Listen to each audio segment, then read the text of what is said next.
¿Cómo podía gastar tantísimo dinero en una sola comida y con tan pocos convidados? Sencillamente porque los gastrónomos romanos tenían el prurito de servir solo los platos más raros, los más difíciles de conseguir. Por ejemplo, sesos de pavo real y lenguas de ruiseñor. Ningún naturalista hubiera sondeado los mares y recorrido lejanos países en busca de animales y plantas raras con más afición que el anfitrión romano en busca de platos originales.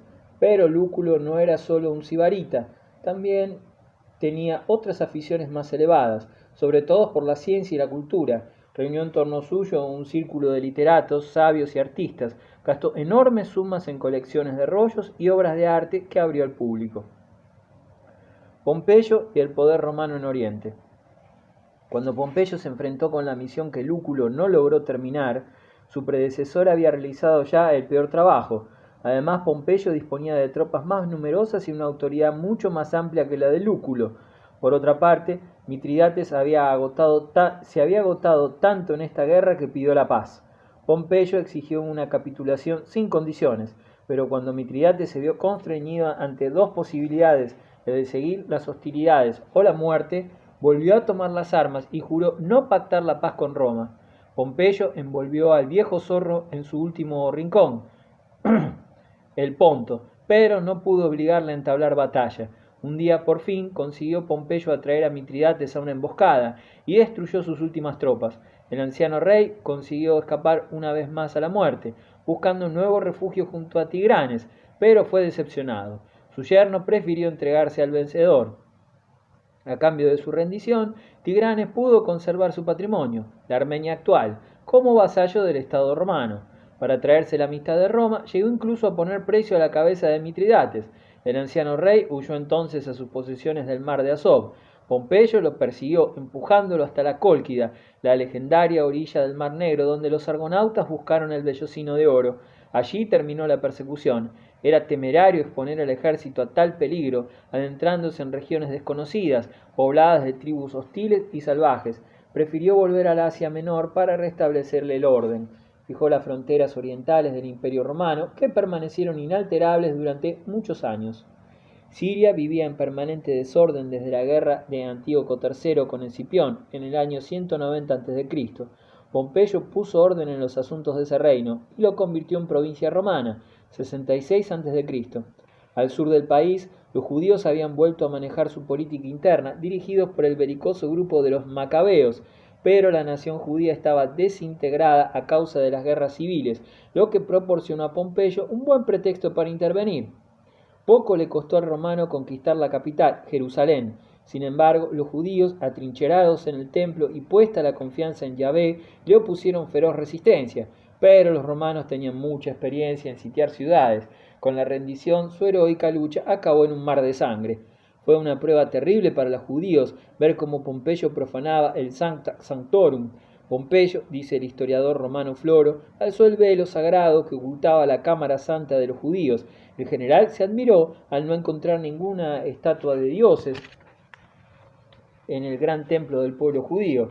Solo vio un candelabro de oro de 7 brazos, una bandeja de oro con pan ácimo y los libros sagrados.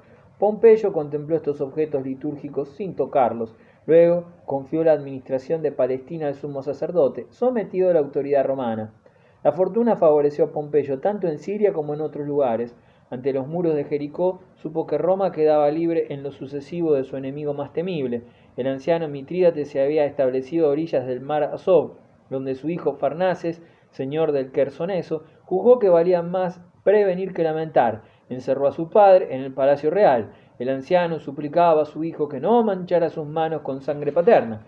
Desde luego, algo hizo la escena menos emotiva. El viejo tirano había manchado las suyas con la sangre de su madre, de 4 de sus hijos y de muchos otros parientes.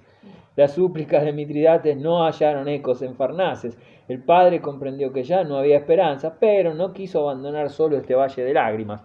Obligó a sus mujeres, a su concubina, disfrazada de hombre para poder seguirle en la huida, y a sus hijas, entre ellas las esposas de los reyes de Egipto y Chipre, a beber la copa de veneno antes de tomarla él. Pero Mitridates se había inmunizado contra el veneno, de modo que éste no le hizo efecto. Ordenó pues a un soldado que le cortara la cabeza. Así murió Mitridates a los 68 años, en el 63 a.C. El mundo romano suspiró aliviado. Después de Aníbal, Roma no había tenido un enemigo tan atosigador. Cicerón y la conjuración de Catilina. Catilina era un patricio romano de alta alcurnia. En su juventud había sido el representante más típico de la juventud rica y totalmente corrompida de la gran ciudad. Sus vicios, como sus cualidades, lo presentaban como un segundo Alcibíades, peor todavía que el primero. La posteridad conservó la semblanza de este tipo peligroso en la obra literaria de su acusador, Cicerón, y el historiador Salustio. Catilina se enorgullecía de su estirpe y quería desempeñar en el mundo un papel digno de sus antepasados, pero por desgracia no tenía dinero. Los apetitos insaciables de placer le impulsaban a todas las audacias y bajezas para enriquecerse. Un hombre así no desaprovechó las proscripciones de Sila, uno de los más ardientes defensores del dictador. Catilina mató a su padre durante las prescripciones y escapó de las anatemas de la ley, haciendo inscribir el nombre de su víctima en las listas una vez perpetrado el crimen. Catilina no sabía almacenar dinero como Creso, ni hacerlo fructificar, pues se le escapaba de entre los dedos. La sed de placeres y de dinero lo arrojó en una sangrienta y desenfrenada carrera. Las aventuras amorosas ocupaban un lugar importante en la vida de Catilina. El mayor escándalo fue su compromiso con una vestal. Asesinó a su esposa para poder casar con otra mujer célebre por su belleza y ligereza de costumbres. Corría el rumor también de que su nueva esposa era fruto de sus relaciones con la mujer de un alto funcionario romano. De esta mujer, dice Salustio, con su lengua impenitente, no había nada que elogiar una vez alabada su belleza. Catilina era el libertino número 1 de la ciudad eterna. Gustaba de corromper a los jóvenes nobles romanos hasta hacerlos como él. Dice Salustio que dirigía una especie de escuela donde se aprendía a deponer falsos testimonios, imitar las firmas y desembarazarse uno sin ser descubierto, aunque solo se hiciera a título de ensayo. Cicerón nos permite adivinar el carácter de los jóvenes amigos de Catilina. Dice que se perfumaban de tal forma que podían identificarse desde lejos. Catilina llegó a ser un peligro no solo para la moralidad, sino también para la seguridad pública, al dedicarse a la política. Para alcanzar el poder, cada año solicitó el consulado, jamás fue elegido. Ante sus repetidos fracasos, fraguó una conjuración para hacerse nombrar dictador de Roma y repartir con sus amigos los cargos y bienes del Estado. Entre los conjurados hubo personas pertenecientes a las familias más distinguidas de Roma. Algunas matronas participaron también en el complot. Además de estos miembros oficiales, la conjuración contaba con otros innumerables dispuestos a secundar a su jefe, aunque apenas la conjuración ofrecía posibilidades razonables de éxito. Este era el peligro, y un peligro grande. Pero se dirá, ¿cómo pudo lograr Catilina tantos adeptos? El joven libertino no tenía rival para enmascararse. Pese a sus tendencias anárquicas, afectaba las apariencias de un demócrata. Nada le costaban las promesas más lisonjeras. Quería liberar a los oprimidos de sus cadenas, decía, y suprimir todas las deudas, haciendo fructíferas todas las riquezas del Estado. Desde luego, sus oyentes no deseaban otra cosa, y así la conjuración se extendió a toda Italia. Con todo, un hombre se irguió contra Catilina, el abogado Marco Tulio Cicerón, el mayor orador de Roma. Tenía la misma edad que Pompeyo. Cicerón era un autodidacta, cierto que procedía de una familia rica y culta, pero nacido y educado en una ciudad provinciana, no podía evocar ningún antepasado. Cuando entró en la lisa política de la capital, no tuvo protector que pudiera ayudarlo en caso necesario, pero era entusiasta, bien dotado, fogoso patriota y sentía ardiente deseo de hacer respetar por doquier el nombre romano. Formado en las escuelas griegas de filosofía y retórica, manejaba con singular elegancia, al estilo griego, la soberbia lengua de los romanos. El estilo de Cicerón llegaría a ser modelo del latín clásico. A los 26 años, Cicerón pronunció su primer discurso importante, la defensa judicial de Sexto Rocio de Armenia. El proceso descubrió los crímenes de los favoritos del dictador Sila. La causa de este proceso fue que Rocio heredó de su padre y homónimo bienes de gran valor. Uno de los libertos de Sila, un griego rico y corrompido llamado Crisógono, se interesaba por esos bienes. Para apoderarse de ellos, hizo inscribir en una lista de proscripción el nombre de Rocio, padre, lo que le permitió comprar todos los bienes de la víctima por una cantidad ínfima. Para evitar posibles y desagradables complicaciones, Crisógono intentó deshacerse del joven Rocio con ayuda de secuaces. Al no conseguirlo, el liberto mostró atroz perversidad, compró testigos falsos y acusó al joven de parricida. Cicerón demostró que tan terrible acusación estaba desprovista de todo fundamento y que, por el contrario, existían bastantes sospechas contra los hombres de Crisógono. Cicerón obtuvo la libertad de Rocio y su rehabilitación completa, aunque continuó siendo pobre. En tiempos de Sila era inconcebible que un individuo inscrito en las listas de proscripción pudiera recobrar ni una parte de sus bienes. Cicerón dio pruebas de audacia atacando a una de las hechuras del todopoderoso Sila. Se necesitaba mucho valor para expresarse así en una época en que el terror paralizaba todas las lenguas. Sin embargo, Cicerón tuvo sumo cuidado en no pronunciar todas las frases que añadió después en la versión de sus discursos. El abogado adorna el nombre del omnipotente dictador con los epítetos más halagadores, como el valiente e ilustre Lucio Sila, a quien tengo el honor de nombrar. Insiste en el hecho de que Sila no puede tener la menor complicidad en el asunto. No hay que extrañar, dice Cicerón, que tal delito escape a la atención de un hombre que debe dirigirlo todo él solo, un hombre absorbido por tantos negocios importantes que no tiene tiempo, por decirlo así, ni de respirar. Por su valiente intervención en el caso de Rocio, Cicerón creóse un prestigio como abogado.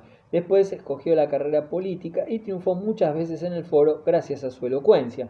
En el 64 a.C. propuso su candidatura para el consulado del año siguiente contra Catilina. Después de una violenta campaña electoral, ganó la partida. Una vez cónsul, Cicerón empleó todos los medios en su cargo le ofrecía para hacer fracasar a su peligroso enemigo. Entre los conjurados tenía 2 espías que comunicaban al cónsul todos los planes de Catilina. Cicerón supo así que Catilina planeaba su muerte. Se rodeó de precauciones y escapó al puñal de los asesinos. Descubierta la conjuración, Cicerón convocó al Senado. Catilina cometió la imprudencia de aparecer ante los senadores y fingir inocencia. Cicerón desenmascaró al criminal en un inflamado discurso, la célebre primera Catilinaria, que empieza con la frase que se ha hecho proverbial: «Quamsque tandem». ¿Hasta cuándo, Catilina, abusarás de nuestra paciencia? ¿Cuánto tiempo aún esquivará a nuestros golpes tu furor? ¿Hasta dónde se atreverá tu audacia desenfrenada? Oh tiempos, oh costumbres, todo lo sabe el Senado. El cónsul lo ve y también vive este hombre. ¿Vive? ¿Qué digo? Viene al Senado, participa en las deliberaciones y apunta y señala con los ojos a aquellos que asesinará de entre nosotros. Pues bien, lo que era preciso hacer tiempo ha, tengo que aplazarlo por graves razones. Solo morirás cuando no haya nadie tan malo y vicioso como tú, tan semejante a ti que no convenga que actúe según la ley. Mientras existe un hombre que se atreva a defenderte, vivirás. Catilina respondió con insolencias, pero los senadores no le dejaron seguir. Su cólera hizo temblar la sala hasta sus cimientos. Lleno de indignación, Catilina abandonó el Senado, entre abucheos y vehementes amenazas, y aquella misma tarde abandonó Roma. Cicerón podía respirar. Su primera Catilinaria había alcanzado el objetivo. Catilina se refugió en Etruria, donde se formó un ejército que agrupaba a los antiguos partidarios de Mario, veteranos expulsados de las legiones de Sila y muchos otros descontentos. Catilina se puso al frente y se proclamó a sí mismo cónsul. El gobierno replicó declarándolo enemigo del Estado. Lo mismo que sus hombres, Catilina tenía partidarios también en la propia Roma. Según Cicerón, esta quinta columna tenía por misión asesinarle una señal dada e incendiar al mismo tiempo la ciudad. El cónsul veló infatigable por la seguridad de Roma. Para reducir a impotencia a los secuaces de Catilina, pronunció ante la asamblea del pueblo su segunda Catilinaria, que desenmascaró a todos.